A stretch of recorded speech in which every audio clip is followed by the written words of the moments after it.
morning, everybody. So let's start by paying respect to the Buddha and to the teachers.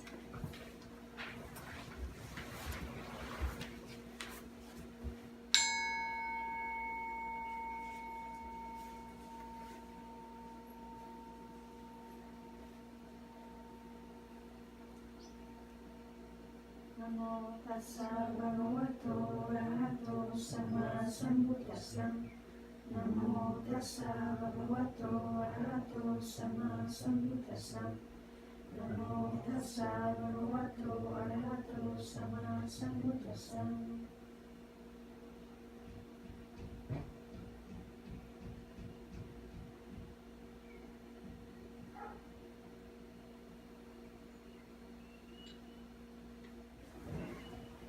Welcome, everybody.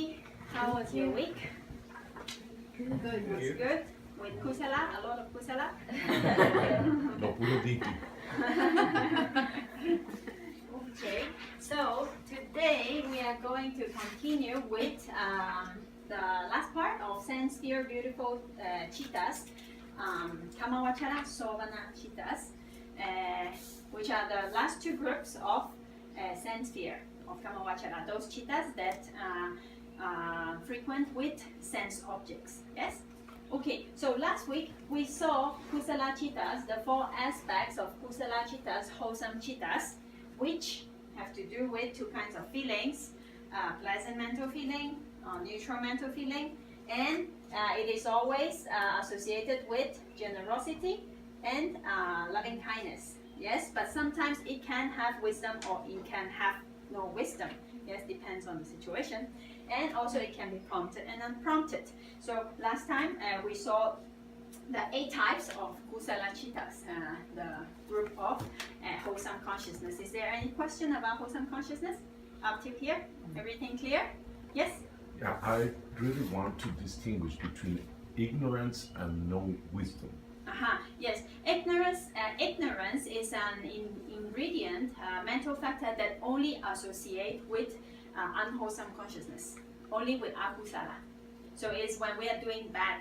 So say for example, we can do good without wisdom, then we can do good without much understanding of how nature works or about how karma works, but that does not mean that we are doing bad. We are just doing good without understanding. So that is doing good without wisdom. But it does not mean that that person is with ignorance in that moment because he's not doing bad. Ignorance only associated with akusala, only with bad. Yes? Okay. And akusala, although sometimes there is, remember in lower group, the greed rooted consciousness, that there is associated with iti or not associated with iti, yes? So those not associated with iti means that that person doing actions with greed, but without wrong view, meaning that he understands that doing bad is not good. Yes? But at that moment, it does not mean that he has wisdom, although he has no wrong view, because he's not doing good. Yes? So the difference is ignorance only associated with akusala, only with unwholesome. And wisdom only can associate with kusala, with wholesome consciousness. So, any other question concerning kusala citta? Yes, everything clear? Okay, yes. Wisdom no es lo mismo sabiduría en el budismo que sabiduría en nuestro lenguaje occidental. Sí. Es verdad, ¿verdad? The question of Maru is that if wisdom is the same as what we understand as wisdom in our daily language, or the wisdom which the Buddha refers to. So here, wisdom, last week also Bante explained that a little bit, that this wisdom has to do with the understanding of karma, the understanding that doing good will give good result, doing bad will give bad result, and the understanding of the Four Noble Truth, which is that suffering exists, and that there is a cause for suffering, which is craving, craving. And there is also cessation of suffering, the suffering can end, and there is a way of how to attain the cessation of suffering. So this is the Four Noble Truth, one kind of wisdom. There's also another kind of wisdom, which is the understanding of how things as it is, no, like how things really are. Like let's say, for example, like we are made of mind and matter, and it is a constant process that it is happening and arising and passing away, arising and passing away. Although we all the time think this is I, this is me, this is mine, but actually it is only a combination of a process running on. Or this kind of understanding, and there are many kind of understanding also, but these are the kinds of understanding with wisdom or without wisdom that the Buddha refers to. Okay. Yes. Okay. So last time we took a look at the characteristic of wholesome cittas, and we left the homework to see in our daily life when and how does this kusala citta arise in me. Whether they arise with wisdom or not, whether they are prompted or unprompted or not. So, anyone wants to share something that if you have observed some nice, good kusala citta that arises in this past week? Somebody? Yes? Someone helped me in one of my jobs. So afterwards, I shared with that person an amount of money that was an effort for me to give to that person, but it was like naturally coming out from me. So I gave it to her, but I wasn't, and it was my intention. It wasn't prompted for someone else. It was just came from me, but I didn't do it with the wisdom, like knowing what I was doing and placing the intention on that. So I don't know if it has the same depth or importance as if I do it with wisdom and knowing what I'm doing, like take it, giving enjoy it wholeheartedly and knowing that the yeah. So I don't know if I think wisdom wasn't there. It was just a natural act. Yes. First of all, that's so nice that it's good to do good. Yes, it feels good, right? And then it is unprompted, so it's more powerful than prompted ones, as we saw last week, because it is more. It is coming not from being encouraged by other people, but we're doing it by our own and simultaneously, no. So it is very good. But concerning with wisdom or without wisdom, usually. If we are not especially paying attention or being very mindful while we are doing everything, then sometimes we forget when we do the action that we are not thinking about karma, we're not thinking about any kind of understanding. Usually it's this way. But then the teacher says that if most of the time in the background of the mind we understand karma, we understand how karma works, so it could be, sometimes it could be with wisdom, but of course if we consciously, before doing the action, then we know, oh, we're going to do a good action, and there will be result, and not expecting a result, but understanding that when we do cleansings, then result will come up. Yes, so with this kind of understanding, and then it will be more consciously, it will be more powerful, let's say, the action. But of course, then we cannot say that it is without wisdom, but because we don't know exactly, like those cittas in the mind at that time, if in the background, our teacher says, if most of the time you understand that karma exists, then it could be with wisdom as well. Because not all the time that when we do action, we are thinking about, because we're thinking about the action at that moment, we're not thinking about karma when we're doing the action. So if in the background of the mind, that we understand how nature works, then sometimes it could be with wisdom as well. Yes. Sometimes when during this week, when my mind was kind of more focused and more attentive to the present moment, like good actions came out like naturally, in a more natural way than when my mind was a bit blurred or frustrated or anguished or like not moving with a lot of virtue. But even though in those moments I kind of realized that I was prompting myself to do good. Try to do good. Yeah, because it was like, for example, it's a silly example, but letting someone pass the traffic when I'm driving, and making constant efforts just to keep calm. And sometimes if I'm worried about something, I can easily forget. But then I prompt myself like, no, let it pass, let it pass, and that's the way like I prompt when my mind is not very like when it's more where it's more aware. yeah. Yes, it's very nice. That's congratulations. That's a very very good example, because when the mind is being aware, sati. Remember, mindfulness sati is kusala mental factor. No, it is a beautiful mental factor, universal beautiful mental factor. So when we are with sati, the mind is with kusala. It is the mind is being wholesome when one is mindful. So if one is trying to be mindful in the moment, then already the mind is in the area of kusala. So it is more easy if we are already here to be closer, to do more good. And if we are forgetful, if we have no sati at all, then we are far further from doing good. So it takes more energy or takes more effort to try to do good. But if we already with sati, then everything will come easier. And because sati, most of the time the Buddha described it as a guard, like safety guard. Yes. So if there is sati, then he knows that, oh, this is good guys coming, welcome, no. If these guys are dosa and lower, and this, okay, wait, no. And so if safety guard is there, then the mind is more easy to be in the good side, or less easy to fall into the unwholesome ingredients. So sati is very important. So with sati, then it is more obvious, more easier, then we can do more good. Thank you very much. Somebody else? Yes? I was having period pain, and in those times I try to practice, stay aware, because there's a lot of physical pain, but there's also a lot of mental pain. Most of it's mental. So I try to stay aware, and the whole day I was trying to practice, but there was a lot of greed and trying to take the pain out.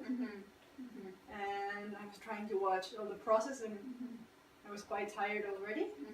And I knew I was not watching the right way. Yes. But I was keep trying. I was trying. And then I received a message from a friend, and he was suffering a lot. He was telling me, like, my wife passed away. So immediately all of the attention was to him. And I knew about the thing. I knew I had to reply, and then I focused so much, like how, what the message, like what the best message could be. And I started listening to some of the interviews and like gathering information just to give a good message. And I don't know how much time it passed, but I was like really, I didn't notice how much I was focusing only in him. And by the time I sent the message, I came back to watch myself, and everything was gone. Like physical and mental feeling of pain were completely gone. And I thought, wow, it's really powerful to think about someone else and to care about someone else instead of thinking about myself. And for hours, the sensation was completely gone, and also the mind was not complaining about anything anymore. It was very interesting. Very nice. Yeah. So just a few points to comment on. The first one is that you already know, because you mentioned that you were getting tired observing the mental pain and the physical pain. Usually, so the Jnana teacher says that when we get tired of observing, it's because the observing, something's wrong with the observing, and you already know, because there is greed, because the purpose of observing is to want the pain to go away. So that's not the correct way to observe, because we watch to learn how the process works, not watch to want the pain to go away. So with this, then the observation is being polluted by lobha. So that's why ones get tired, because we are rolling on actually wrong direction. So, but anyway, you know already that point. And another point very nice is that when you mentioned that when you focus on like trying to help others, that's already in Kusala. Remember the mental factors? Well, it was a few years ago when we saw on Wednesday class with Pante. Then there are mental factors. There are loving kindness, generosity. When we are thinking on other people, then we are having loving kindness. We are having generosity with time, with energy, with everything. Then with wisdom or without wisdom, then it depends on situation. And maybe this time yes, and especially when it is about Dhamma. And also that other mental, universal, beautiful cittas, beautiful mental factors include lightness, yes, lahuta, and also ujukata, uprightness, and all these kind of beautiful 18 types of, in chapter 2 we will see, of these beautiful mental factors are together. So when one is doing good, of course we feel good because all these factors are working together. So it is also possible that because of that, then the mind is in good direction and in good neighborhood. So that the mind and body feels good. But it can be even better if you were keeping yourself, but maybe you were, but you didn't mention. So if you were making the message and thinking of it, if you are aware of that also during that process, then it will be even better. Or maybe you were already, but you didn't mention, so just an addition information. Yes, so very nice. Thank you very much for sharing. And somebody else? Yes? During past week, I was a little bit sick, and I was trying to help her, you know, like some medicines or some food or something. And I was telling her that I was thinking that sometimes when one is, let's say, healthier than your partner, it's easy to just take that for granted.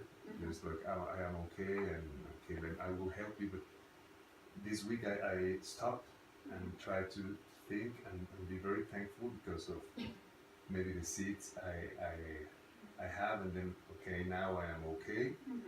But I tried to be more like taking care of the moment and of the way I was taking care of her or the situations and what I can or can't could help or not, and just trying to figure out that maybe in this life or the other past lives or future I will be in the other situation. So it's like be very, very surely we'll get sick. For sure. So it's like okay, it's very, very. This moment is for me is very important.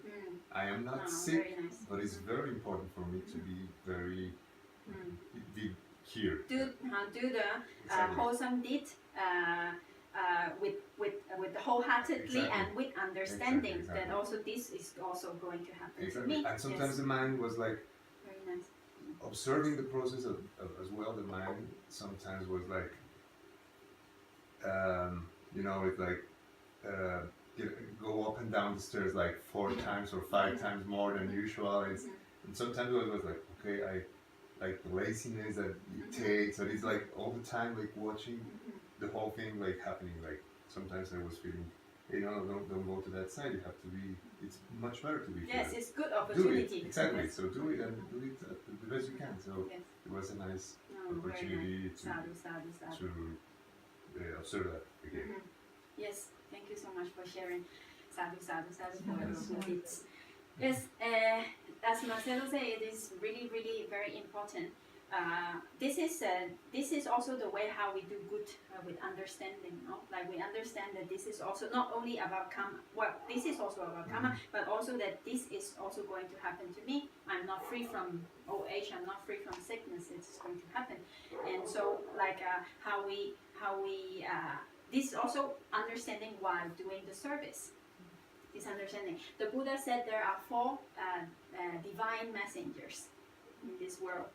If you have heard about it, actually in the Buddha's life, also Bante mentioned 4 divine messengers.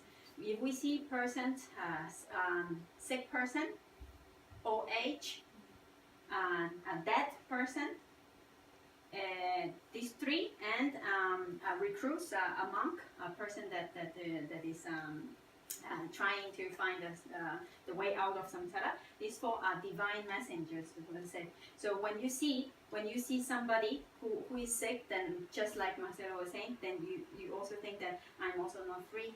Then this is a reminder. So that's why they are divine messengers. They are giving us a message to remember that. Oh, hello, welcome.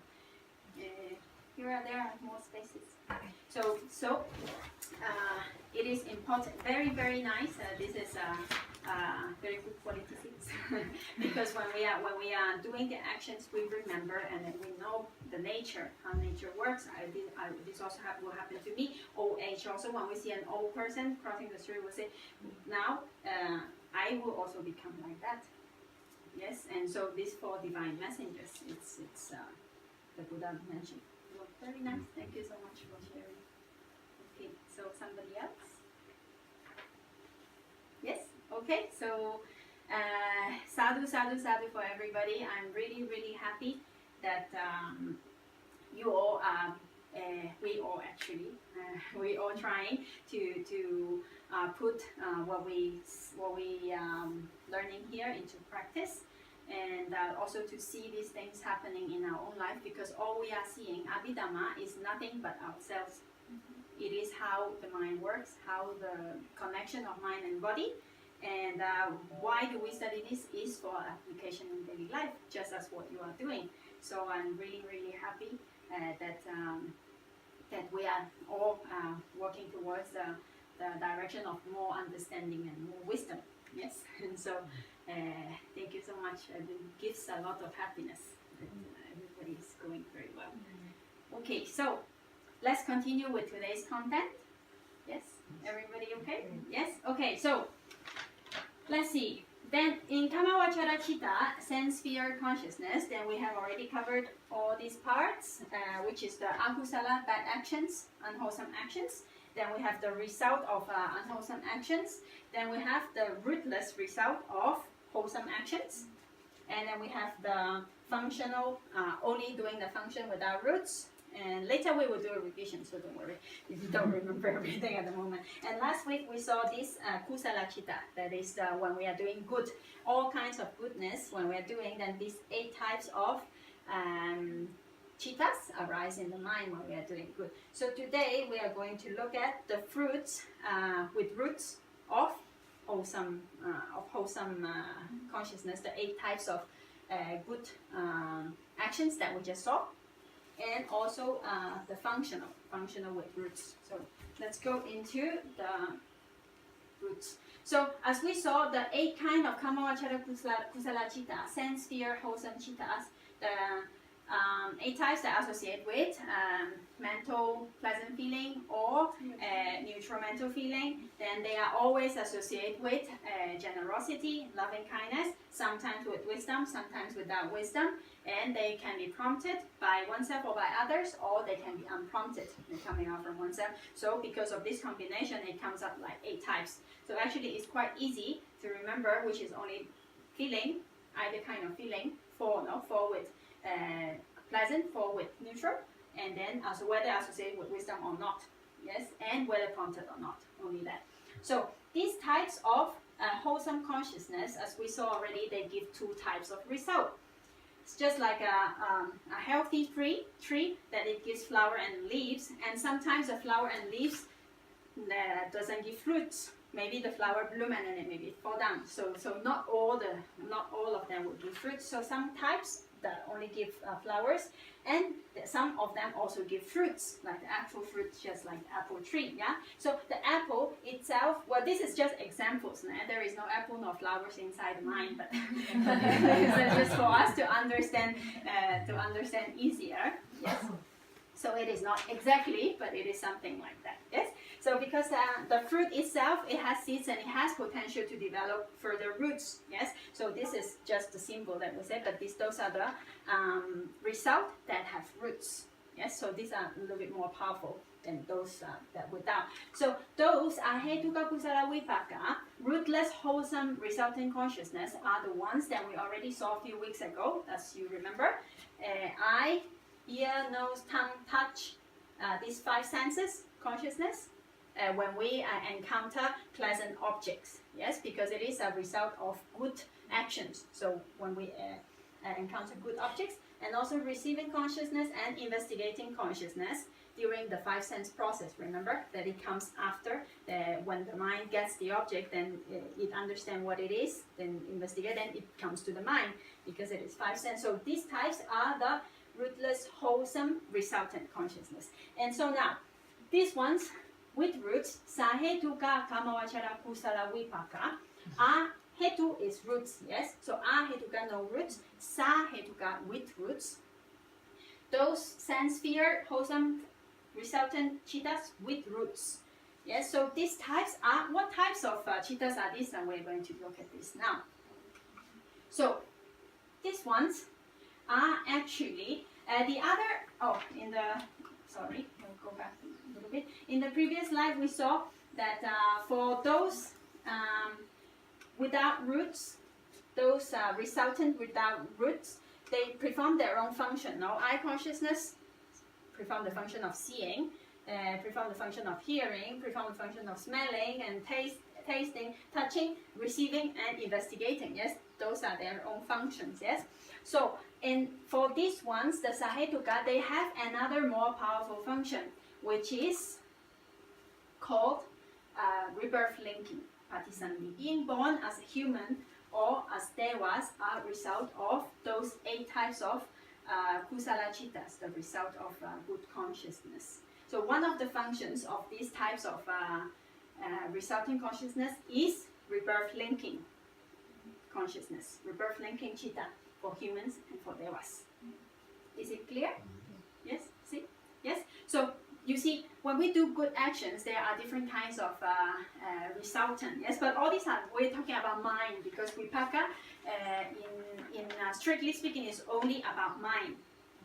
Yes, vipaka is the name of the citta, resultant consciousness. Is only mind at the moment. Let's focus on mind only, no? Because there are also material quality that comes from karma also, but later on in other chapters we will look at that. Now we're only looking at mind.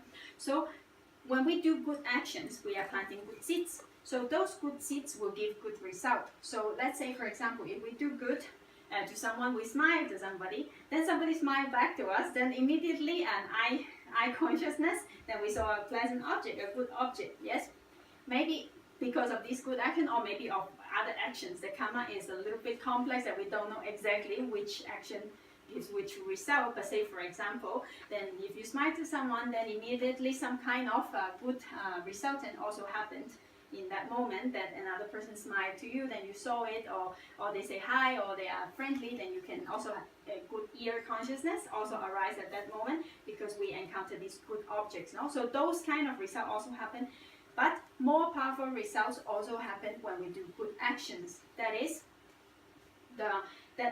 those powerful results that can produce a new life as a human or as a deva. So in the moment when we die, in the last moments of this lifetime, when we die, and the Javana moments, remember the moments that when we plant seeds, in those moments, if those moments we remember an action that we've done in this life that is a good action, a very good action, then those kusala in those moments will immediately give result to this kind of, to one citta that is called patisandhi, like rebirth linking. So let's say this candle is in the last moment. Yes, say for example this is giving light to this one, and this is going to disappear. Yeah, going to disappear. Yes, going to turn off. So these ones, if it is kusala, then when it passes here is another kind of citta. This is the cause and this is the effect. So if this cause was a good action, then this is a good result, and this result produce a new life. So this one, then it is gone already, and then this one is the result of a rebirth as a human or as a deva in this case. So being born as a human or as a deva is because of past good action.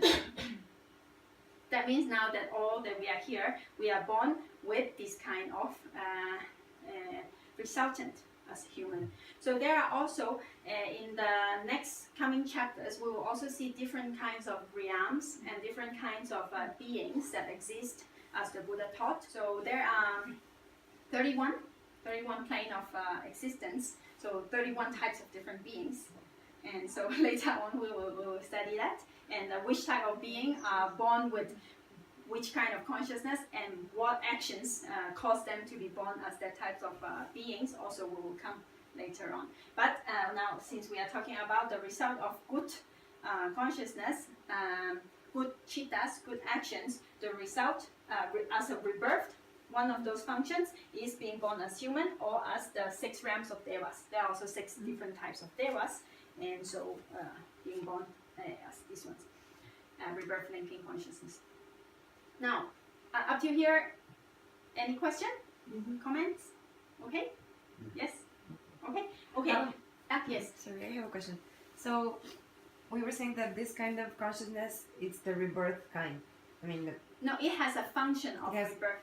oh, okay. Because one type of consciousness, it can have a few types of functions. Okay. Say, for example, if a person, if he is at home, he is a father. If he is in his office, then he is a manager. Yeah. And if he is in his father's house, he is a son, let's say. So he is the same type, not because same person does not exist now in terms of consciousness, arises and passes away. He can only do one function at a time. So, but those type, let's say, Additional to the others. Huh? It's like additional to the others, right? it's like what? The function, this rebirth function is additional to the others.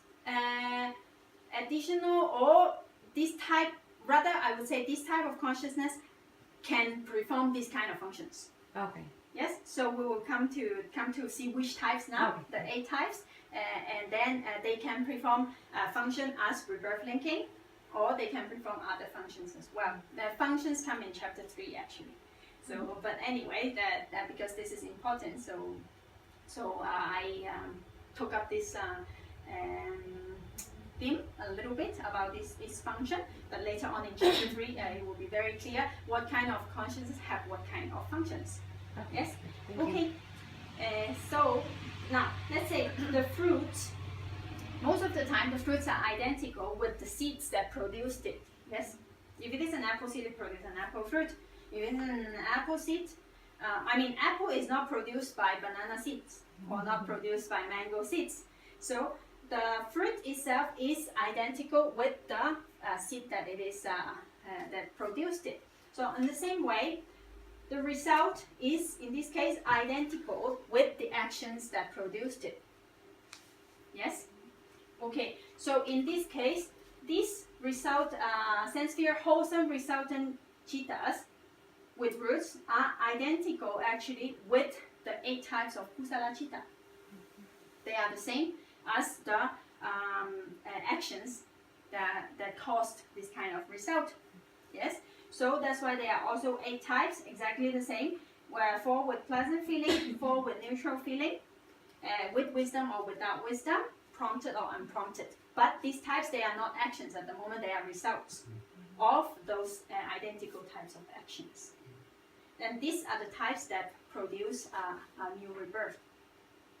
So say, for example, if the last moment of this of the past life, then the last consciousness was a wholesome action with wisdom, unprompted, then the relinking consciousness, the result will also be pleasant feeling with wisdom and unprompted.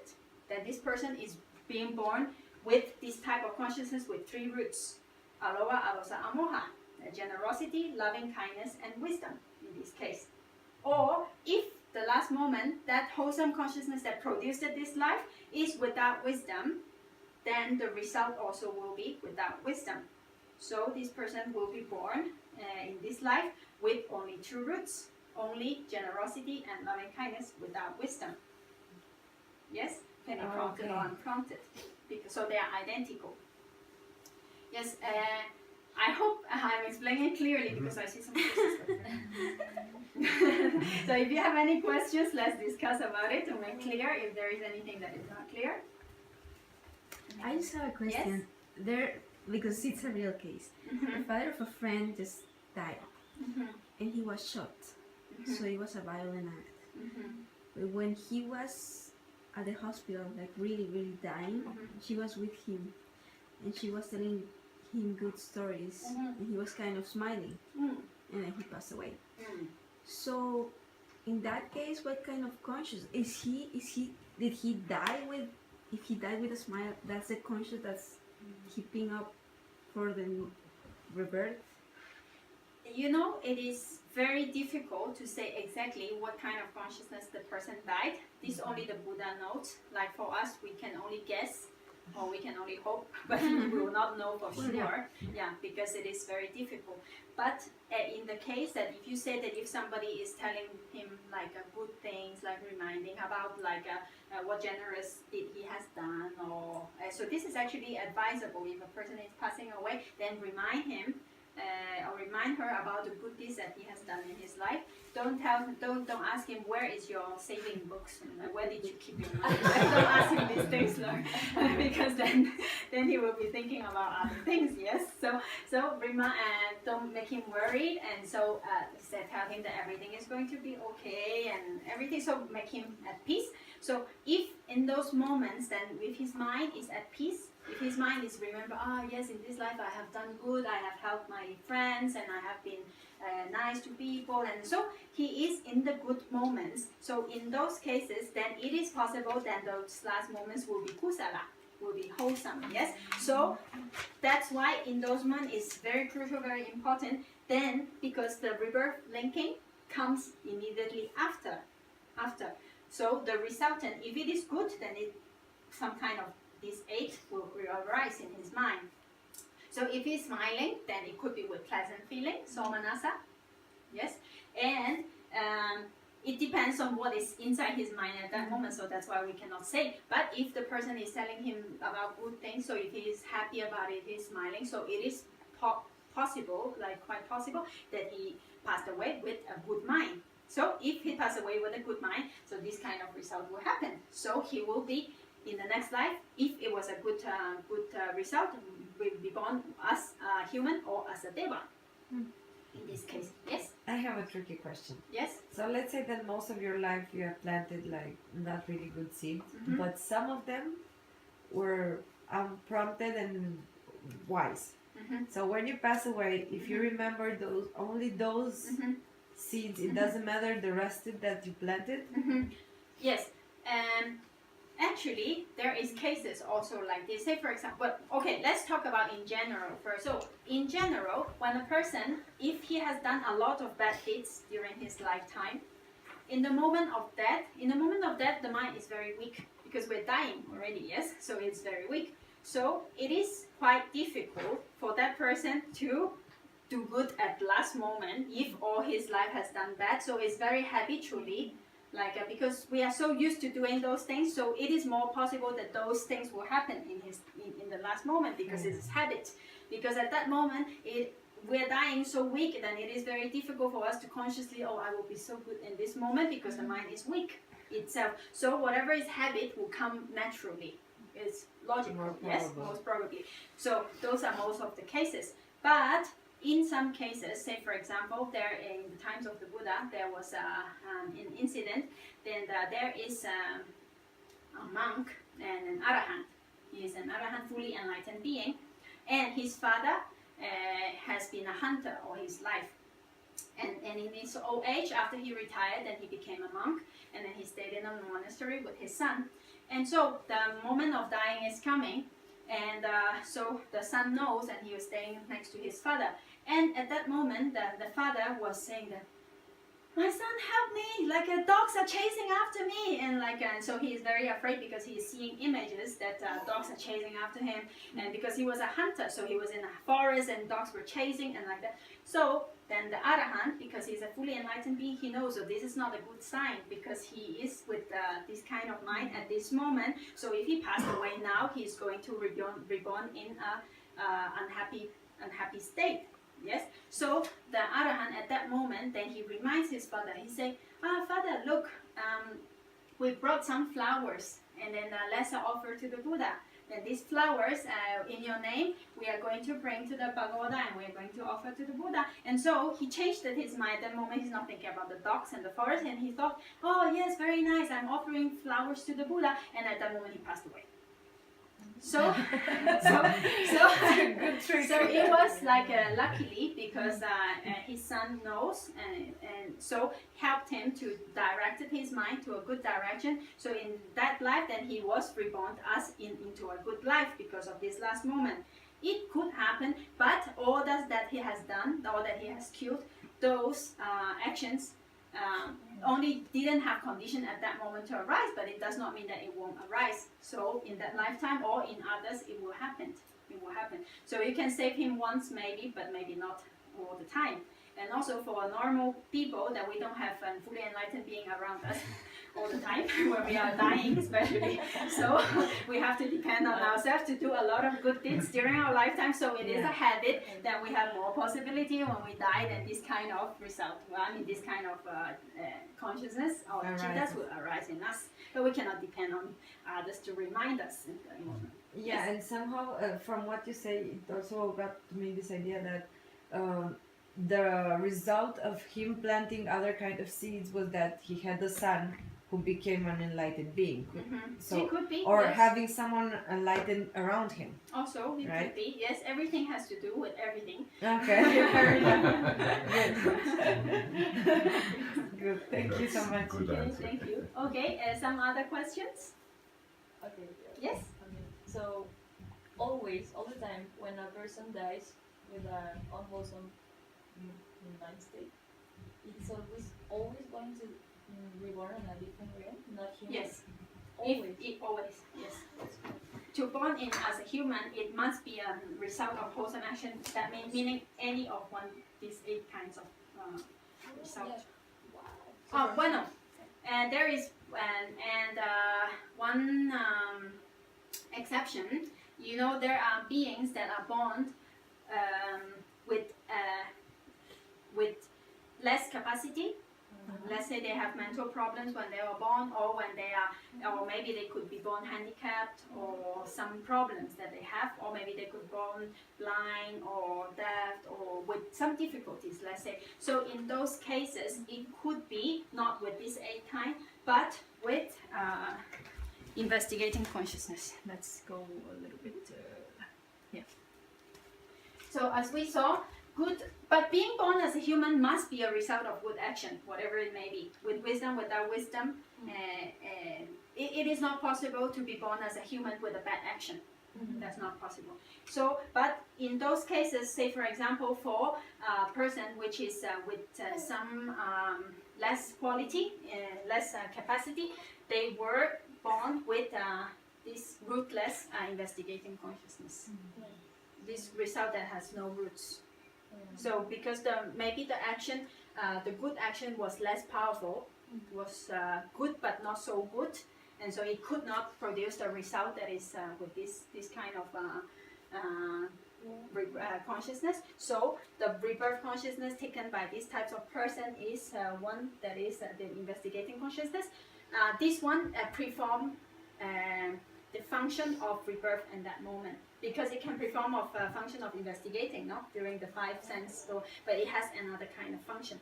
It can also be rebirth function. So in that case, they are born without roots.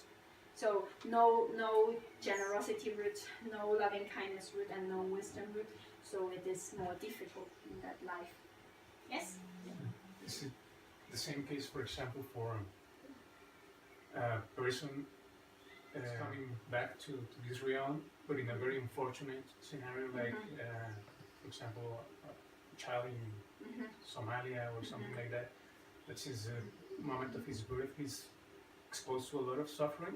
If he also had like these good, like, roots to be born as human. Born as human. Yes, yes.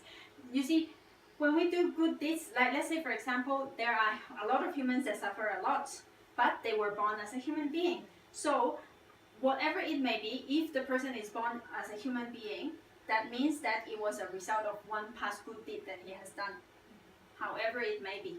So if he was born in those situations, that means that the rebirth was a result of a good action, but the environment or whatever it may be could be a result of other unwholesome actions, like maybe he don't have enough food, or maybe he has an environment with war or danger or whatever it may be. So it could be he was fortunate enough with good result to born as a human, but not fortunate enough, not have enough good seeds to support his life as a human being. Okay, let's say for example, how can I? Let's see. This is just an example that comes now. Let's see if it works, and we try everybody. Okay, let's say I have an investment. I have 1,000 pesos. Yes. So with this 1,000 pesos, this is all the good that I have done. So all my good results is only 1,000 pesos. Yes. So to buy a reborn with a good human, yeah, we don't buy it, but it's just, let's say, it costed 850. Okay, so yeah, I already had my good result for the 850, but I only have 150 left for my good living. So in this case, so let's say for example, if I had 1 million of good actions and I have 1 million of pesos, then I got an 850 rebirth, let's say, but I still have like almost 1 million to have many good conditions. So it depends on. Okay, I don't know. You got it. Yeah, you got it. Okay, let's see. Okay, so let's go to. I have another question, Yes. Joanna. What if this person is a very, very good person through all his life, Yes. and then once suddenly crossing the street, a truck comes and hits him, Yes. and then he's dead. Mhm. How not be scared, even if you're a very good person? When you have a truck here, you're gonna be scared, yes or yes. So now you die on Yes. fear, and that's like We don't know actually, because let's say for example, there are in this scenario, let's say, then a truck hit him, then he could die at the moment immediately, or maybe he doesn't even realize what happened. Then we don't know what is happening in his mind at that moment. And also there are mechanisms of the body that this is science, not the teachings of the Buddha, that in the moment of death, then the brain release some kind of chemical that we don't feel the pain, that we don't feel like that like you see some lights, like according to science, that you see lights and then you feel good, you don't feel the pain. So it could be that he is not feeling fear at that moment, so we don't know. But and also a person could be maybe like the other person, your friend, that he had an accident, but then he was in the hospital, and then somebody was helping him. Then maybe he could die with a good mind state or bad mind state. We cannot tell exactly. So and also let's say a good person, like why this happened to him, why an accident happened to him, Previous some actions. good past actions that we don't know, this life or past life. And we are still talking about one chitta from the 9 billion chittas in 1 second, right? Actually, one process. Remember the mental process? One process? Yes, the dying process. But these are still very, very, like... Yes, 13, 17. 17. Yes. So still... Yes, like this. So it could be changing, like, Yes. the last moment Yes. is... So we never know. It's not easy to exactly, yes. Because it is the last moment. And also the last process, like we were saying, in the last mental process, the death process, usually Javana is 7. Yes, remember? 7 times it happens. But in the death process, only 5. Because the mind is so weak already. So only 5. So after that, Javana, and depends on the object, it could come, then Chuti comes, then immediately comes Patisandhi, rebirth linking. Death consciousness and rebirth linking immediately. It's like the next chitta, right? Next chitta, yes. Okay. Next chitta. So last time we also said this example. The process of chitta is one after the other, without any pause, without pause. But so say for example now also chittas is happening inside all of us, like one after another, arises and passes away, arises and passes away. Between one life and another life, it's only one chitta to another. Yes, the last moment of this life and the next moment, the first moment of the next life is just one chitta away. And Sayadaw Osilananda, he gave an example. say for example, if it is New Year's Eve now, it is the 31st of December and 11:59 or 12, yes. Then when it becomes the next moment, the next second, then we said, oh, now it is 2019, it's Happy New Year, but we said it is a new year, but actually it is just the next second or next minute of time still go on the same way. But we say that, oh, this is the last life, this is the new life, or this is 2018, now this is 2019, but actually it is just next minute. In the same way it happens for life. Yes? I have another question. So Yes. This opened a lot of possible scenarios about like the rebirth linking. If, for example, a being in another realm, like in a hell realm, which is exposed to a lot of suffering, Yes? how is it possible to come up with a like good thinking in a state like that? To Very good question. It is very difficult. Yes, very, very difficult. Because there is so much suffering and there is nothing to do good there. There is a situation that is very difficult to generate good minds because of so much suffering. So those beings, basically, if we roll on like that, it's very difficult for them to come out of those kind of states because they will be generate more dosa and more unwholesome minds in those situations because of the suffering. And with more of those systems, they will if they pass away from that life, then it is more possible than they go again in those lives. So that's why our teacher says be very careful, try not to fall into those situations because it will be hard to come out. But before they born there, maybe they have in human, they have in deva, also, so in those lives they have done good. So if they are lucky enough in the moment of passing away, those kind of previous seeds, because it's not only this life, no, the seeds can come countless lives. So one of those arise in his mind, then it is possible for him to go out. But it is difficult. Say for example, let's not say about hell beings because we don't know how they are, but let's say animals, then we can see how they are. If we were born as an animal, then there is very little chance for an animal to do good. Maybe they can be good to their cubs or to their little kittens. They can do good or they can give some food, but they're always they have no capacity to be aware of themselves or try to help others. Some animals do, not all, but most of the time then they are killing for food, doing unwholesome actions, no? So even as animal, you just imagine like how and when can they arise good minds. Not to say with wisdom is kind of even impossible, just even those without wisdom is not easy. So even if we reborn as an animal, it's difficult to come out from animal life. So not to say beings with much more suffering. And for example, in the cases of those animals that we've heard some news, no, that the dog saved all the family, Yes. took everyone out, and saved humans. This could be a result of seeds from Qualities. That's qualities. Say for example, seeds are those that we are seeing that produce the different consciousness, no? But let's say, as our teachers always say, that from this lifetime, whatever we say, whatever we work, we're not going to take away anything. The house, the people, the properties, or anything, and we're going to leave. The only thing that we're going to take away is the quality of the mind.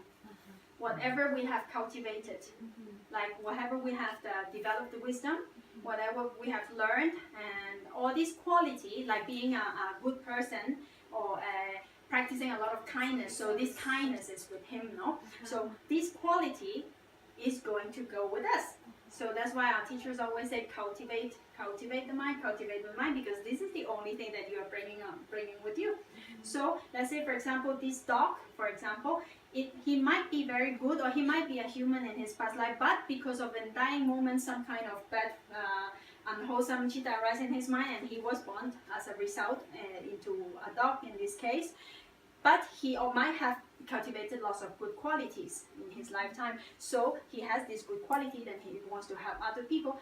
The Buddha, in the times of the Buddha, in the Jataka tales, which is the life stories of the Buddha, that when the Buddha recalled his past lives, then he told before he becomes a Buddha, he passed it eons and eons, a long, long time, and cultivating himself to become a Buddha.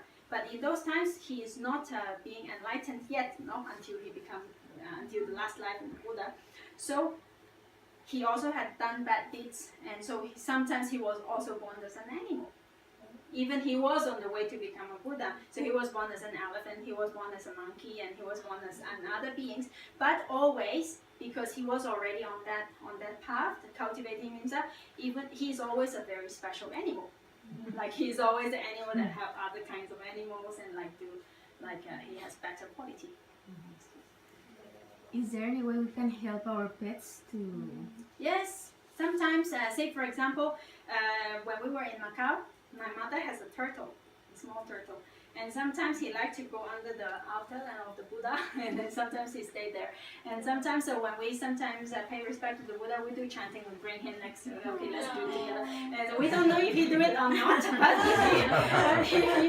but let's say for example, if the pet, let's say a little dog or cat or whatever, if he understands that he feel happiness about that, then good consciousness arise in his mind because of the good objects. Yes, say for example, in the times of the Buddha, there was a frog, there was actually a person. He was walking in the farm, and then the Buddha was giving a Dhamma talk somewhere, and then there was a frog, and then the frog was like enjoying the chanting. He don't understand a word of the Buddha's words, but he was happy. He was like very nicely listening to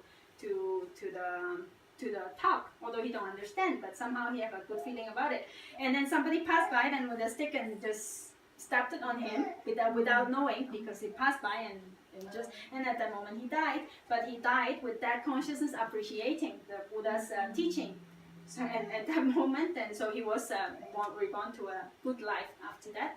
And there was another story also in a monastery. There are these like roosters and things, like some kind of animals going around. So these animals, they like the monk very much because they give food, They give food to him, and so they like him. So every time they see them, he has like this good mind state. So if the animals generate some kind of happiness, or seeing these persons or good objects, or maybe if you put the chanting or whatever, and then the pet become very calm. Like we have a friend, she's a nun in Germany. Her dog is always very calm, staying listening to the chantings. And so if in this case, if in their mind, we cannot know, but if it generates some kind of pleasant feeling, like they like it, so it is possible. In this way, that's the only way we can help them, because we cannot help them to do good. Okay. Okay. So where are we? Here. So we are on the wholesome resultant. So there are 8 types, identical result according to the actions that we've done. Until here, any more questions? But about rebirth and about death is a very interesting theme that we will go into more details in coming chapters. Yes? Okay. So, everybody here is being born with one kind of this 8 type of consciousness. Now, the Buddha said one should often reflect thus: I am the owner of my action, heir to my actions. I am born of my actions. My actions are my relatives. My actions are my refuge. Whatever deeds, good or bad, that I do, I shall be the heir. The Buddha said this in Anguttara Nikaya. There's exactly, we are born because of our own action. So, what do you think? Yes, Marshall. But I would say in a certain way, like if we are humans and it's like in a certain way, using this example, is like born, yes, a millionaire, and you don't know how hard it was to earn this money. You just have the money and you just enjoy the money and spend the money. And it's someone is like, oh, it's hard to earn money. Come with me. look at me working 12 hours a day, and maybe you can go and it's like, oh, it's hard, but I'm a millionaire.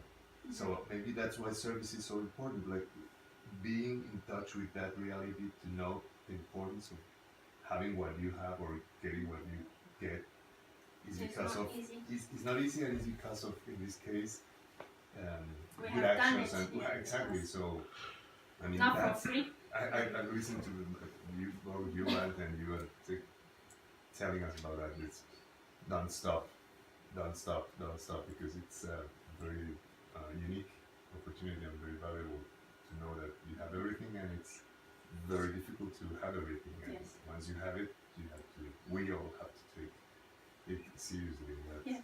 way. Right? And Yes. bringing this is like a reminder again and again.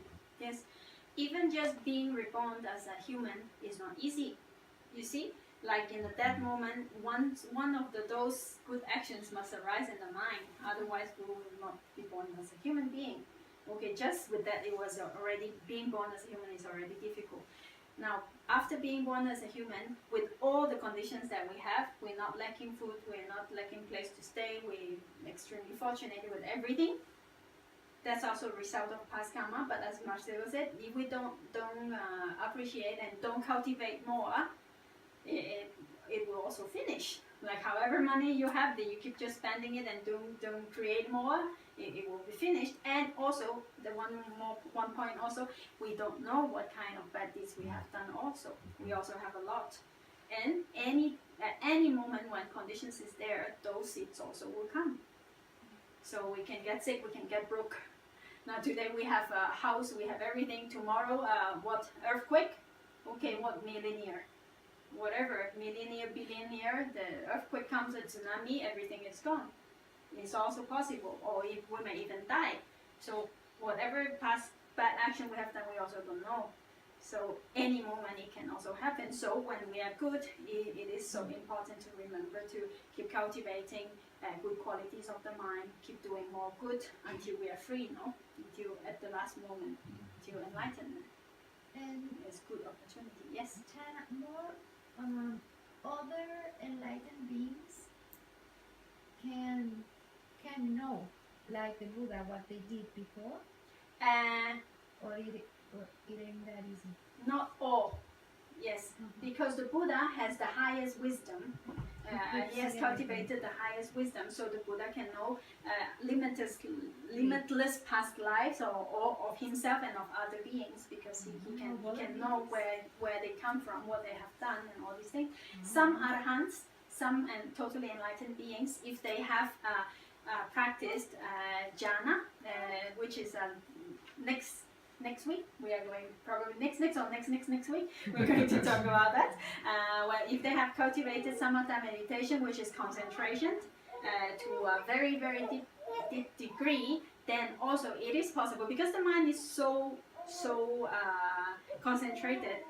They have the power. It's possible to recall those past lives. It is also possible, but it depends on individual. Not everybody, not all enlightened beings can do so. Or some, to some extent, remember 2 lives, remember 5 lives, remember 100 lives, remember 1 million lives. Also depends on the quality of the mind.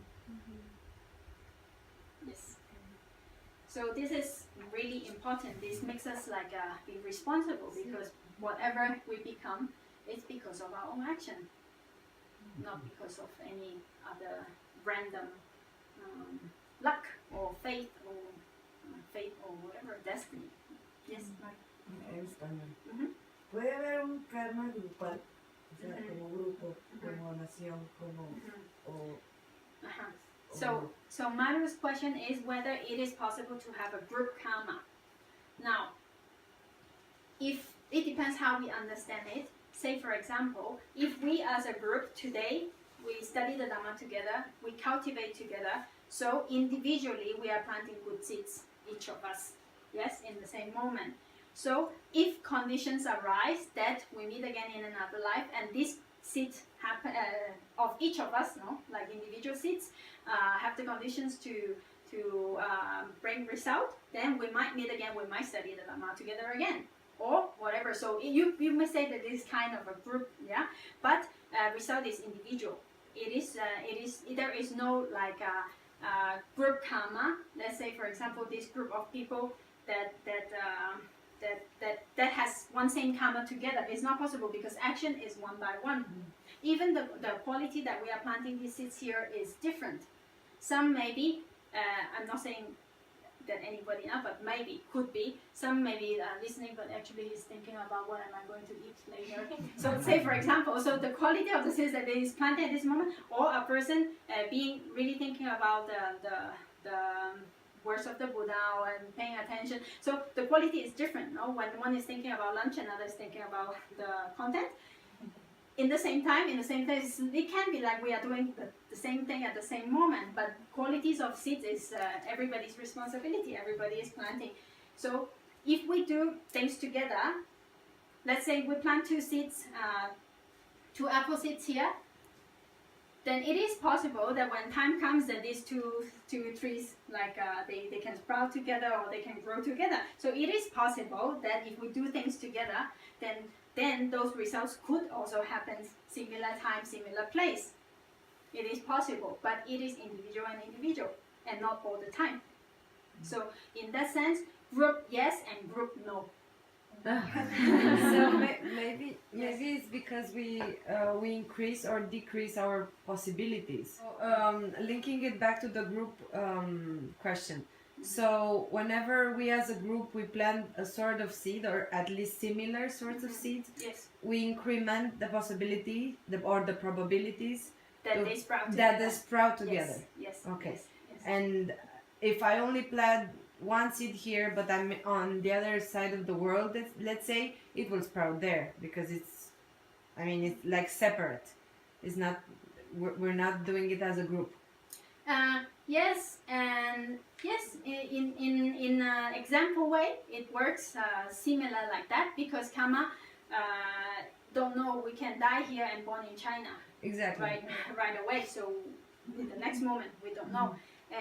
Coming, Sophie. So what I want to say that when we do things together as a group, we are planting individual karma, individual seeds, and because we are planting them same time, similar situation, so they have more chance to come up together.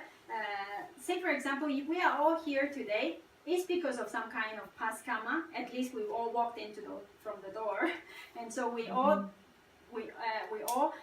did something. That this condition is happening at the moment, so we can say that this is kind of group, but the action done is individual. That we cannot say that let's join and do a group karma. Then this does not exist this way because everybody has their own karma. If they meet or if they see each other, it's because they might have done things together in the past, and so the seeds or the results come up in similar times. Is that clear? Yes. Well, sorry, Sophie was asking something coming. Just, I have thought about this before, but regarding, for example, like in reverse, like thinking a bad result, for example, a massive killing or a massive accident, or, when a lot of people are involved in one event. Yes.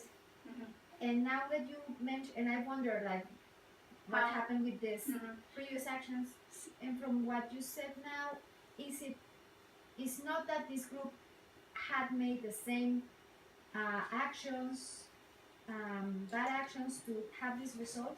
They can, each one of those persons can come from very different paths, from lives and lives and lives, and it's just the result in that moment happened, even if it's 100 or 2 people, or but it doesn't mean that they as a group have a karma. No.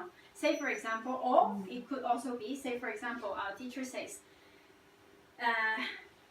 some years ago, I don't even remember the names, some dictator or some whatever, let's say an imaginary scenario, died, yes, or were being executed, Bin Laden, or someone was being executed.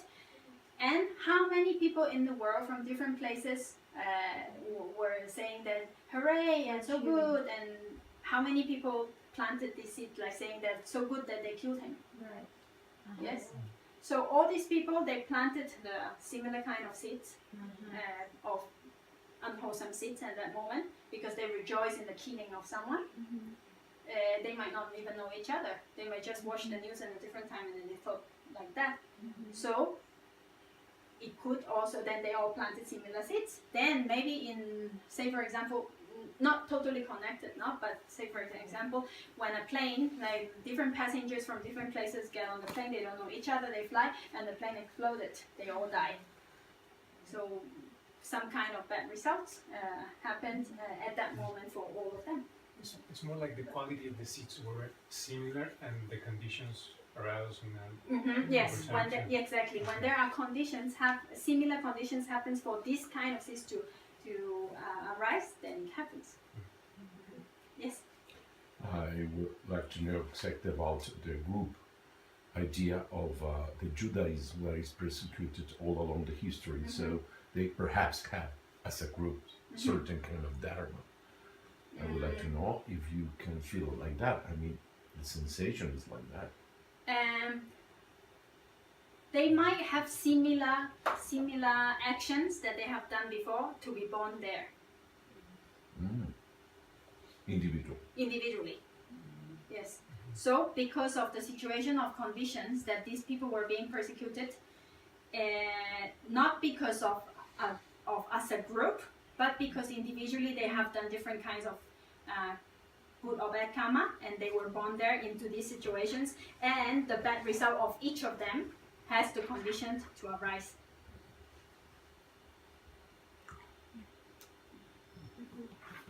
Yes. Okay, so today is a very because rebirth is always like this. So let's. Oh my god, it was almost like think in your next perfectly life. matched. Please prepare yourself for the rebirth. Yes. You knew. Yes, Yeah, exactly. sure. Prepared for our next life. If we don't finish in this life exactly, if we don't become a fully enlightened being in this life, then we won't be born again ever. Then prepare of our next life just in case we have to born again and again. So that's why kusala is very helpful. Our teacher says that although kusala still give result, we are not free. By doing kusala, we don't free ourselves from samsara, because kusala gives result, as we see. Even we do good, result will happen. Good result will happen, but we are not free. So even if we do good, then we are still planting seeds. A result will continue to come. So only if we cultivate wisdom that cuts all the defilements, could we be free from samsara. So that's the only way. But kusala, doing good, is very, very helpful, because before we can cut out all the unwholesome roots, then we need good surrounding, we need good environment to support us to be able to do this work. Say for example, if, as we said, we don't have enough kusala, we were born in a situation, very bad family, bad situation, no food, and so with such situations, who can have the mind to want to cultivate and do good, or think about all this, how nature works? Like, I have to think about what my family is going to eat tonight.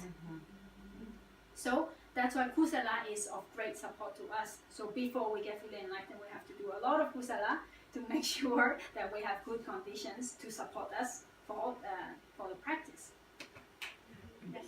This is why they say, I mean, it kind of makes sense, because a lot of people were saying, yeah, but of course that Buddha got to illumination, he had it all. But they don't see that he has planted. Of course, he has so worked many so much. Exactly. It's not just he become a Buddha suddenly because he became Buddha. Exactly. He worked 4 asankya and 100,000 kappas.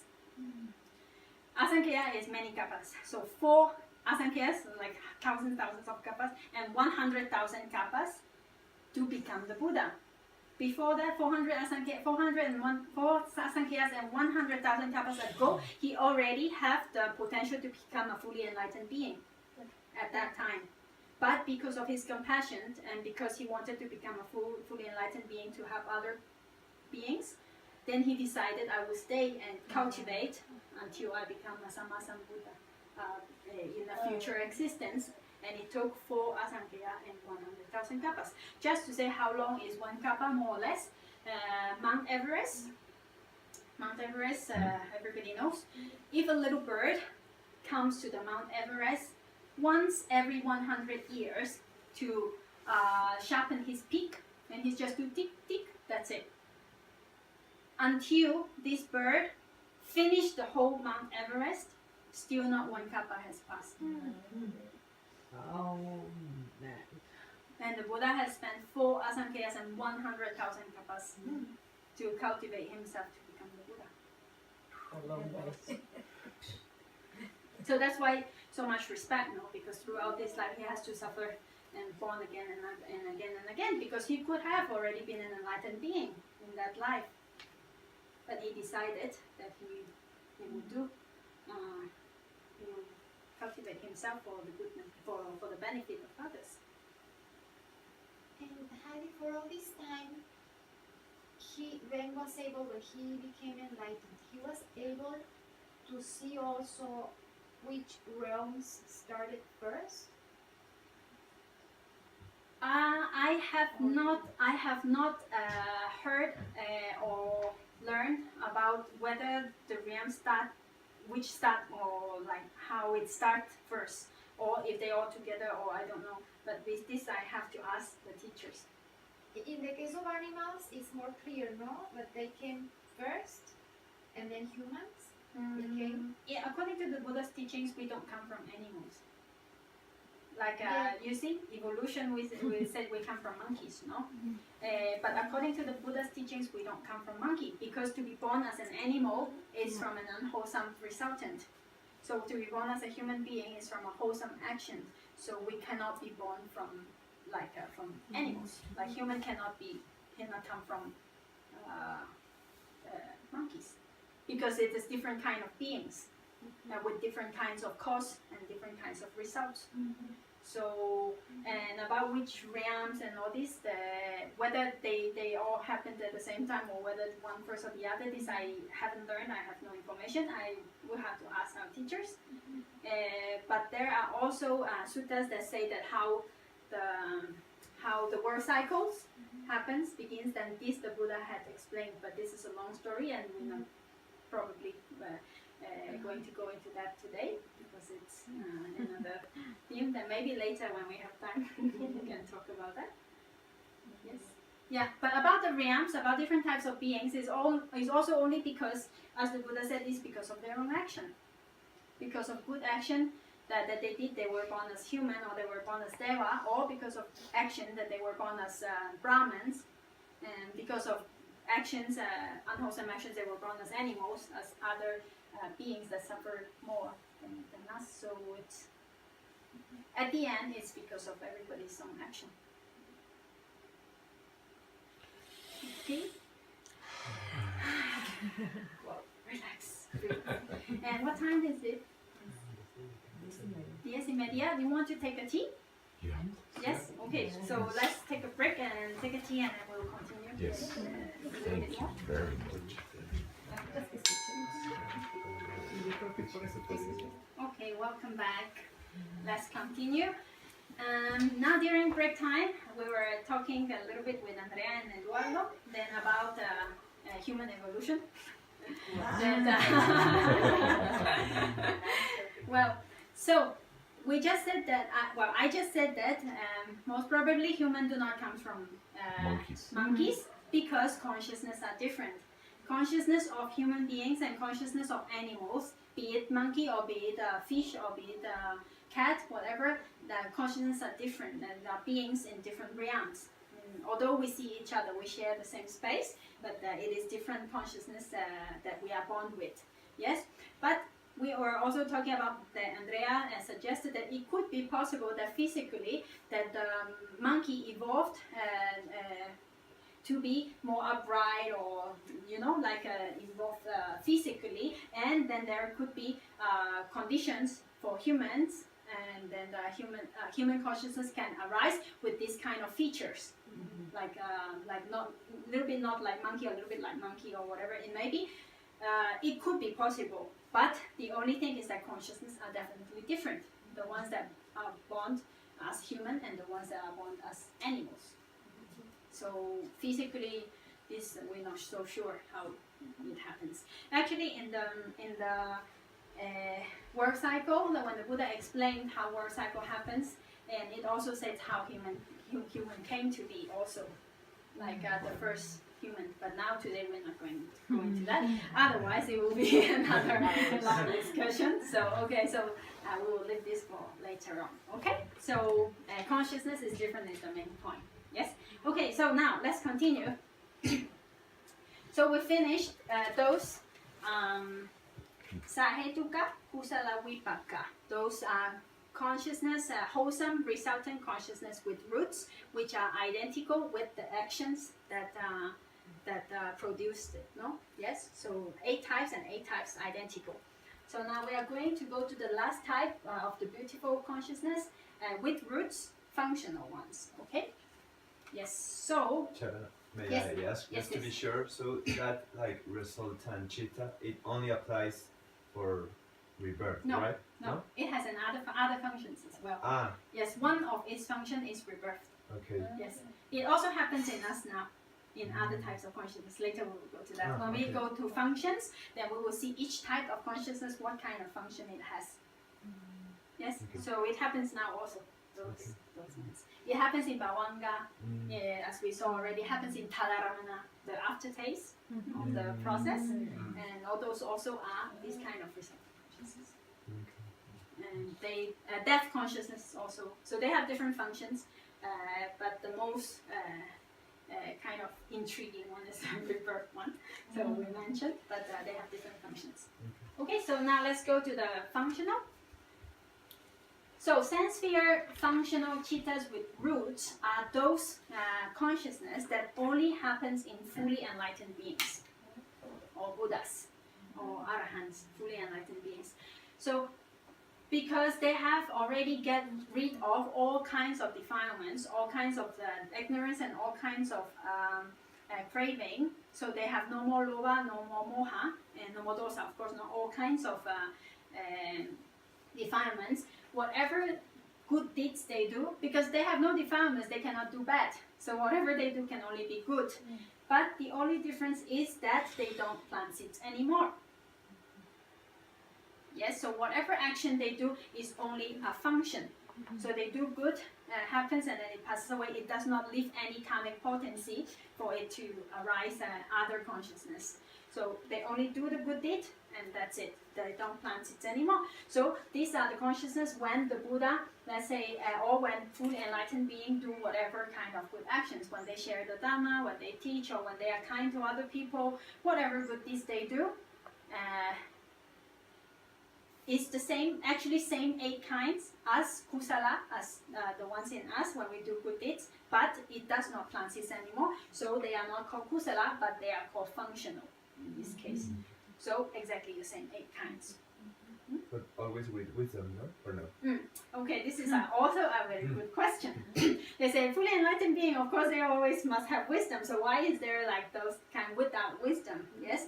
So the answer is, for the Buddha, is always with wisdom. The Buddha always think with wisdom, always say things with wisdom, always act with wisdom. So this without wisdom almost never happened in the Buddha, not arise in the Buddha's mind. But this wisdom, of course, we already mentioned that there are different types of wisdom. Yes, there are some kind of, for ordinary people, then the kind of wisdom of understanding that karma exists, karma works, that already we include them into with wisdom. So for an Arahant, fully enlightened being, of course they understand that and understand more. So how is it without wisdom? In this case, the wisdom is much higher than what we considered like for us daily. Say in what cases, say for example, when an Arahant, because the Buddha has the highest wisdom, so he knows the tendency of the people, you know? He knows exactly what is necessary for the people, but sometimes a fully enlightened being, an Arahant, they might not know exactly about other beings' tendency. A very famous example is Venerable Sariputta. He is the second to the Buddha in wisdom. So very, very high wisdom. So in the time of the Buddha, when one monk come to the Venerable and ask him for a meditation meditation practice. So he was practicing, and then so Venerable gave him a meditation practice. So you practice this way, this way. So then the monk, then he went to practice, and then he was like not working well, and then so he came and said, no, it's not working. I'm leaving. It's not working. And then the Buddha said, wait, come, like practice this way. Then the Buddha gave him another meditation subject, and then he went to practice, and he became a fully enlightened being. So in that case, the Buddha knew exactly the tendency of this being, what kind of object to observe this person needs. And Venerable Sariputta, although he has the second highest wisdom, but he did not know the tendency of the being, so he gave, let's say, a wrong meditation subject to that person, a different kind of practice. Doesn't mean that practice is not good, but just not suitable for this person. So he didn't know that what is suitable exactly for this person. So in those cases are those that considered for them without wisdom. In those cases, or when the fully enlightened being, when they discuss about Dhamma each other, and like very, very high wisdom we are talking about. So just the difference between the Buddha and fully enlightened being, sometimes concerning subjects of Dhamma. The only case that arise without wisdom. And may I Yes. ask also for, still can be prompted when there's like, they are also arhats and Yes. Buddhas? Yes, prompted and unprompted can be depend on many kind of situations. Say, for example, if an arahant is here and then somebody asking, Venerable, can you give a Dhamma talk? Yes, sure. Then it could be prompted, like his Dhamma talk or good action to start with. Yes. Thank you. Okay, so these are the functional cittas with roots. This is concerning sense sphere, no? We are still in Kamavachara. So this is about consciousness or cittas that has to do with sense objects. Yes? Yes, now we are, the next week we are going to see the other Rupavachara and Arupavachara and super mundane consciousness, those type of consciousness that arises during meditation. But this is only with the sense object. Yes? So these 8 types is exactly the same, only that it does not plant seeds anymore, so that's why it is not called kusala, because kusala always plants seeds. So this is called kriya, functional. That's the only difference. Yes? Okay, so now we have finished in the family of sense sphere cittas, Kamavachara cittas, those cittas that has to do with sense objects.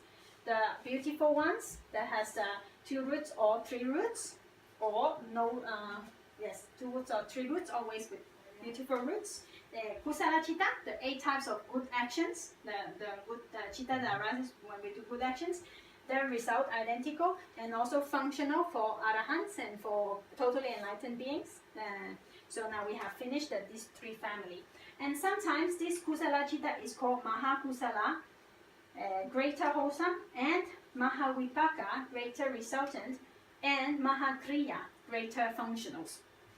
So this is just only for your information. It's not extremely too important because it's only a name that sometimes it is called greater because not because that it is so much greater. It is because that they are according to some teachers, because they are greater in numbers. In this group there are 24 of them, 888, and the other one 12 akusala. Yes. And then in the rootless is 18 of them. So in the groups, just because they are greater in number, sometimes they are called Mahakusala, Mahavipaka, and Mahakriya. But why is it important? Why do I have to tell you this? Is because in coming chapters, sometimes this word comes up. They said the Mahakusala. So when you see this word Mahakusala, then we have to know they are talking about these 8 types of kusala cittas. When they are talking about Mahavipaka, that we understand that they are talking about these 8 types of resultant. And Mahakriya, this 8 type of Kriya cittas. Only because later it comes up with this name, so we just only have to know them. Yes? And otherwise it is not too important. Okay? Okay, now, so the Buddha's teaching has always been about cause and effect. Yes? So let's take a little look and of some causes and conditions of cittas with wisdom to arise, because this is very interesting and very important, because if we know what are some of the causes and conditions for more cittas with wisdom to arise, then we can do something about it. Yes, then we can do these causes on conditions and create these conditions for these cittas to arise. And now, because the teacher says that why some people have more cittas with wisdom arise than some other people. So there are some cause and condition, and we are going to look at some of them at the moment. Manu, what time is it? Okay, so we have 10 minutes. Maybe we won't finish everything, but we just go on and see as much as we can see. Everybody, it's okay, or want to take this? Yes? Fine? Okay, so let's go. The first one is action itself, karma itself, past actions. When we do good deeds, whether it is generosity, helping other people, or paying attention to study, or practicing meditation, or doing any kinds of good deeds, when we do good deeds, if we have the aspiration of thinking that may these actions be conditions for wisdom to arise, then it is more possible then later on these more cittas with wisdom will arise. But be careful, this is not wishful thinking, and this is not like kind of some magical or oh, I wish always a prayer. No, it's not like that. It is because we are directing the mind to the direction of wisdom. When we do good, like let's say Marcelo was saying that when he's doing service, helping Fabi in this case, then he's thinking of considering with wisdom. And if in this case, if we think that I'm doing good actions, I know there will be good results, and may these good actions that I'm doing be conditions for wisdom to arise. Then if we do good deeds with this mind state, then it is possible for more conditions for more cittas with wisdom to arise later on. Yes, does it make sense? Yes? Okay. So then the next condition is the sharing of knowledge. By teaching, sharing in any kinds of way, whatever subject it may be, directly, or by helping or facilitating other people to get knowledge. Let's say helping to arrange a library so people can find whatever books they want, like a donation for printing books, or supporting teachers, or whatever it may be. And it is just quite logical that whatever seeds one plant, then whatever fruits it will come. Yes? So if we plant seeds of wisdom, if we plant seeds of knowledge, then it is more possible for results of knowledge to arise. But for this case, that since we are talking about wisdom, it is a little bit more specific about the Dhamma, about the nature, about how nature works, because this is this kind of wisdom that we are talking about, yes? So say for example, when teachers are giving Dhamma talks, giving Dhamma classes, sharing meditation techniques, and so in this case, it's this kind of wisdom that they are planting these seeds with wisdom, yes? And also, in Asia, it is very popular also for helping for the printing of Dhamma books, so it's facilitating other people to get information about how nature works, offering of books. And here also we have, when you put the donations into the printing, then also we have been printing books, and even in Spanish. And also here in the class, when you print notes for your friends, then you are actually planting seeds of wisdom. Yes, because seeds of wisdom of Dhamma, so the result will come. So because you are supporting. So whatever knowledge it may be, you can teach other people how to cook. You can teach other people music. You can teach other people science or mathematics or whatever. Sharing of knowledge is good. So when we cultivate this kind of seeds conditions, so those kind of result is more likely to happen. So whatever kind of knowledge or wisdom one aspire to, so support that kind of knowledge, so those seeds will then planting those seeds, and then those results will arise. Yes? But, So, yes? sorry, just a question. But these teachings have to be true. There are many teachings. Yes. some beneficial teachings. Of course, if you teach someone how to rob a bank, maybe that's not so good. Yeah. Or just from, or also could be teachings that are not robbing a bank, but that will nurture a wrong view. Yes, then those are not so good. Then that's also like whatever quality seed one plants, whatever quality result one is going to harvest, because it depends on the quality of the seed, of what kind of fruits, the quality of the fruits it will arise. Yes, so it is quite equivalent. No, say for example, if I help other people in giving food, so maybe later as a result I will have abundance of food. I don't worry about eating. No, let's say for example, so if I plant seeds of helping people with Dhamma, then it is more possible that in next life, then I will meet teachers, or I will meet the teachings of the Dhamma. Or if I teach mathematics, then maybe next life I'm very smart about mathematics also. No, like there is the quality, and so it's the quality of seeds and qualities of the result. It's So you can teach someone, if you teach someone, for example, in other religions, to be good, to do good, yes. but still there's some wrong view there. So the quality. Well, it depends. It depends, because doing good has no religion. Yes, because doing good, if you are kind to somebody, there is no Catholic kindness, or there is no Buddhist kindness, or there is no Muslim kindness. Kindness is kindness. Metta is metta. Yes, because when you teach them to do good, you are not teaching them to okay, well, this is depends on how exactly it works. If it is just with only focusing on the action of doing good, then it is religionless, let's say, because whoever do good, the good seed will happen. But if you teach somebody and you said you should do good, if not, Allah will be very angry with you, then in that case, then maybe it is not exactly right in that sense. Yes. It's wrong view imbued in the. Yes, in the sense that because he's doing good because he's afraid, or you're teaching him in other different ways now. So it is case by case. We cannot say exactly. So good deeds is good deeds. Whoever does it or whoever teach it is good. Yes. Okay. Okay. So now we're talking about Welcome Monday. So we are talking about like some conditions for more cittas with wisdom to arise. So another one is to support wisdom itself. Yes, planting seeds of wisdom. Now another very interesting one is to be free from anger. Let's take a little bit look of these photos. Do you think that wisdom is likely to arise when we are in this kind of situation? Most probably not. So the teachers say that anger is one mental state which weakens understanding or knowledge. Not just for it not to arise, but whatever you already have, it weakens it. So one condition for more wisdom to arise is to be free from anger.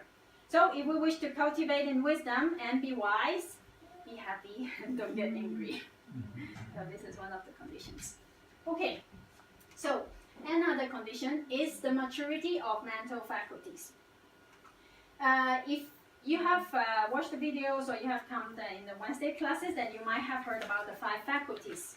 The 5 mental faculties which is very important for the development of wisdom. So what are these 5? So let's take a look. The first one is Sada, confidence, and Panya, wisdom. These two has to be balanced. Then Sada, confidence about what? Confidence about the teaching, or confidence about ourselves that we can do it. Then that if this teaching is logical or not, if it makes sense, then we have confidence in the Buddha in this case, because he's the teacher, he's giving us this teaching. So this confidence and wisdom itself. But why do we say that confidence and wisdom has to be balanced? Because if we only have confidence, yes, whatever my teacher said is perfect. He is the best teacher. Then we don't think about it whether it is logical or not. Then wisdom, then confidence is high, but wisdom is low in this case, so it is kind of unbalanced. So if this horse runs faster than this one, the cart is gonna roll over. Yes. So that's why wisdom and confidence, they have to be balanced. So these are 2 of the 5 faculties, and another 2 is samadhi, concentration, and viriya, effort. So these 2 also has to be balanced. Samadhi meaning concentration. If we are not concentrated on the object that we are observing, let's say whatever situation it may be, then it is not possible that wisdom will arise, because we are so we are not looking at the things, so it is not possible. It's just logical that wisdom cannot arise. So a certain degree of concentration is necessary. And really effort, meaning we have to want to do it. If we are like very lazy, not doing anything, then it is also not possible. So concentration and effort is another 2 kinds, another 2 faculties. And the last one is sati itself, is awareness itself. Because without awareness, we don't know whether sada, panya, confidence and wisdom, or samadhi, concentration and viriya, whether they are balanced or not. We have to know. Awareness knows that whether they are balanced or not. If now I need a little bit more effort, or I need a little bit more concentration, or when it's necessary a little bit more wisdom, or necessary a little bit more confidence. So without knowing, it's not possible to balance. So sati is important. But later on, panya will lead the way actually, because wisdom will lead all 5 of them. Yes. Okay. So maturity. We are talking about how wisdom conditions for wisdom to arise. So when these faculties are mature, then there are more possibilities of wisdom to arise. And the teachers says that, let's say if a person lives from 0 to 100 years old, there is a period of time that these faculties tend to be a little bit more mature. So, say for example, if we live a life 0 to 100 years old, from 0 to 10 years old, the teachers call this a decade of tenderness. So we are still small and weak and young. We need to be taken care of during this time.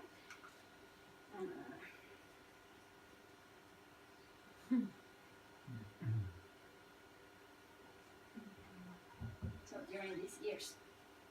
Now the next decade, from 10 to 20, is the decade for fun. So because we are just growing and learning, we play and then being active, and so this is the time when we are enjoying and having fun, learning. Okay, then the next decade, and the teachers describe it as the decade of beauty. Then 20 to 30 is the time when physically the person becomes mature, and it's the time where a human being, in this case, is, let's say, the most beautiful years. Then the next decade, from 30 to 40, is the decade of strength.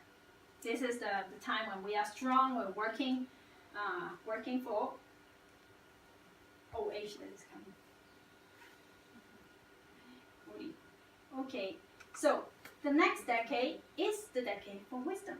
40 to 50, the teacher says. So it is during this time that those 5 faculties have tendency to mature more in this time, during 40 to 50. But this is just extra information that comes in the explanation of teachers. So if you are already there, congratulations, and work more, and then we'll build up and to cultivate. And if you're not there yet, don't worry, it will come. And if you passed already, also don't worry, because you already, your faculties are more mature, so to keep working on from now. Yes? Okay, so let's see the little video. I found this video quite nice about them. So this is the decade of wisdom. So the teacher says that during this time, from 40 to 50 years old, it's good to not only to continue learning, but also to share and maybe to write a book or whatever. Then this is the time where wisdom matures. Yes, Bante? But this is important to know that it is in here that the faculties are mature. That doesn't mean that we don't continue Yes. cultivating, and if we already passed that stage, we must use that maturity as long as our mental abilities are on, our mental flexibility and will we should go until the end. The teachers, although they give this kind of frame as a natural procession of decades in a lifetime, they say that we must cultivate until before dying. As Gandhi says, live as if you're gonna die tomorrow. Learn as if you are never going to die. Right. Yes. So actually, this is only like a reference of like how nature, how life works, like the decades of lives only. But it does not mean that a person who is 10 years old cannot have the faculties cultivated, because maybe if during many past lives he has already cultivated a lot. Maybe a 15-year-old can be much more wiser than a 43. Let's say, so it does not depend on the age exactly. It depends on the cultivation, or even if the person is in this age, if they don't cultivate, also it doesn't make sense. So it's only just how nature works, but it depends on our own effort and practice. Yes. Okay, so let's continue. The next from 50 to 60 is called decline, and physical strength is going a little bit down in this decade. And the next one is a little bit more leaning, a little bit more down, from 60 to 70.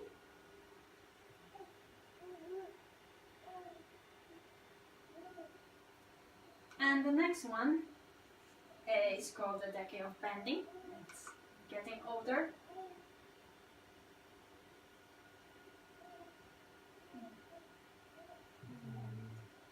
What means bending? like this. The back starts to have not enough strength. You bend, or a tree can bend. Okay. From 80 to 90 is the decade of sending. We getting much older, starting to forget about things, and we will all get there if we are lucky enough. And from 90 to 100, we are ready to go to change to a new model and start all over again.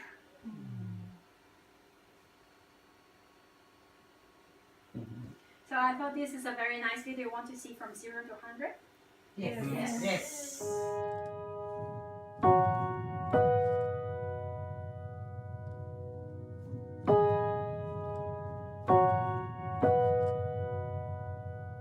We are all on our way, like little rockets or old satellites. A lovely storm forms from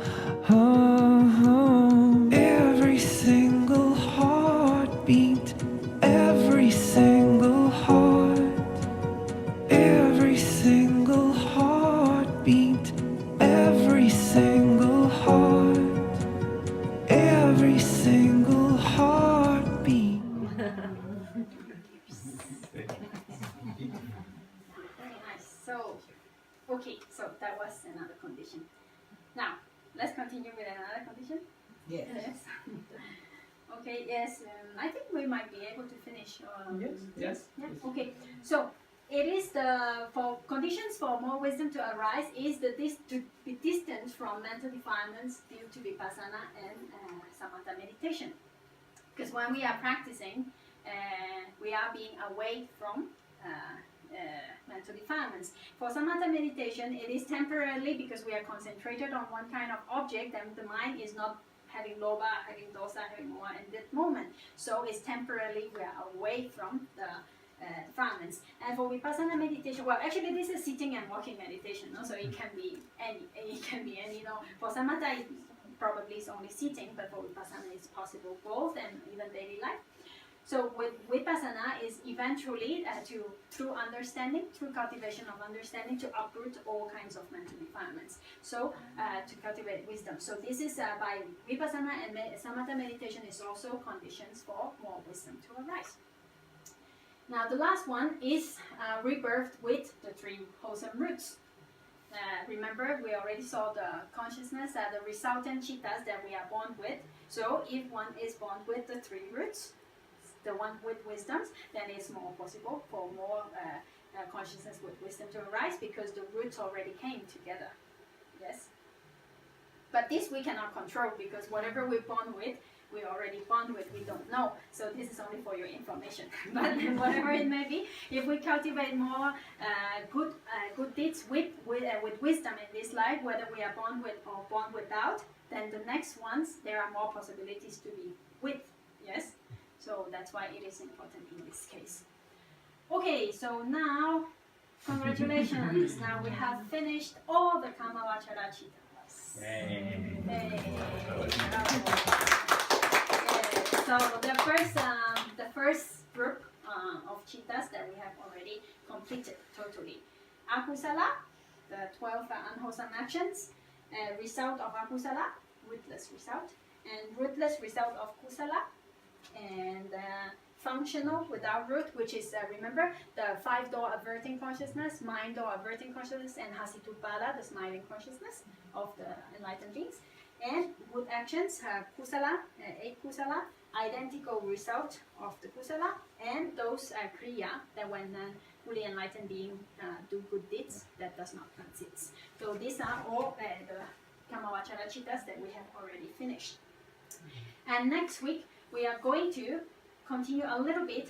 Since we are looking at akusala and kusala cittas, it would be good to see practically what are considered to be wholesome and unwholesome actions, because this will be important for our daily life. So by means of what kind of actions that we do, does this kind of akusala arise in our mind, and what actions we do which is good that this kusala arise in our mind. So next week will be a little bit practical, then we will go and look into akusala and kusala actions.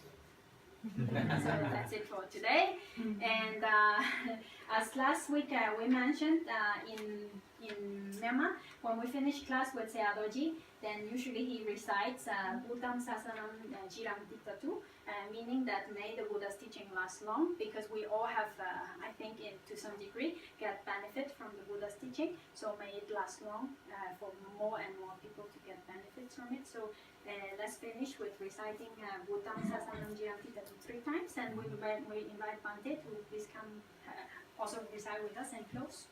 Thank you.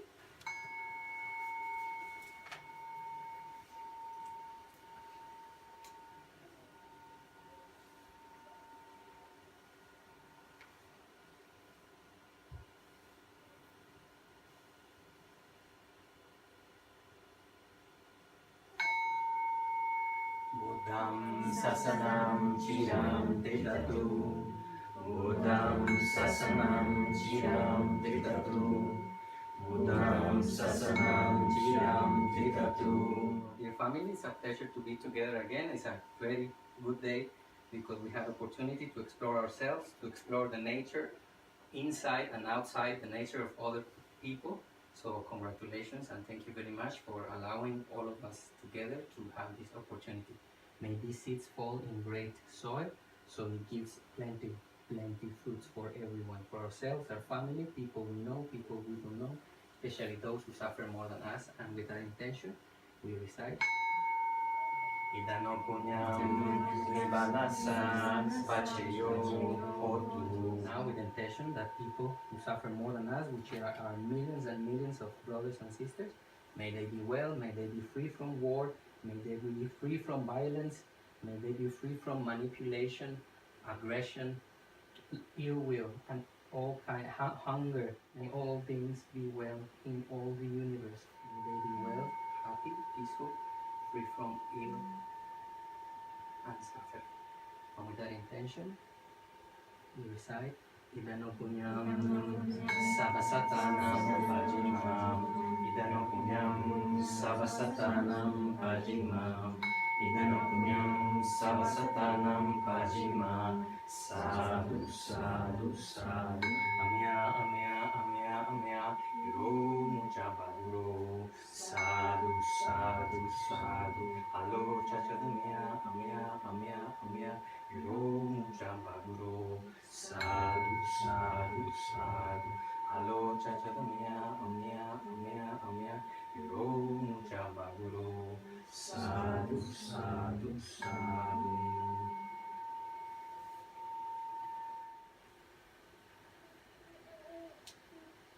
Thank you very much. next one, Wednesday, Sunday. Thank you, Sharon. Thank you so much. Thank you, Sarah. Thank you.